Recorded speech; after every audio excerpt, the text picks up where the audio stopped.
Börekni asrashda cho'qim bilib olishga tegishli ishlar. Birinchi, börekni asrashga har vaqt diqqat qilish kerak.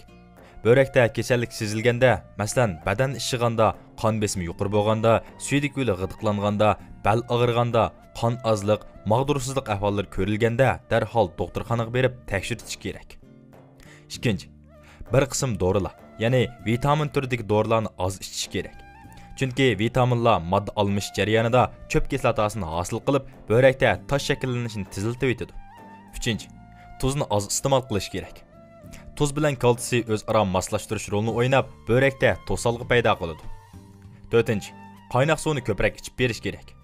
Kuniga 8 stakandan 10 stakangacha suv ichib berganda, suydik miqdori ko'payib, börekni tozalab, börekda tosh paydo bo'lishining oldini olg'ili bo'ladi. 5.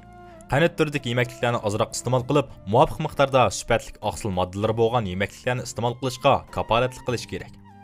Agar qand turidagi yemekliklarni ko'p iste'mol qilsa, qonning elastikligini tuvanlab, börek iqtidorining ojizlashishini keltirib chiqaradi. 6. Kalsiylik yemekliklarni oz yeyish kerak.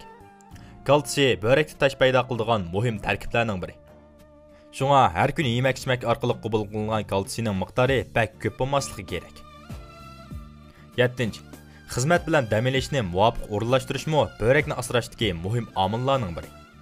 O'zining salomatlik ahvoliga qarab, bir qism yengil, yumshoq chiniqish usullarini tanlab, harakat bilan dam olishni muvofiq birlashtirish kerak.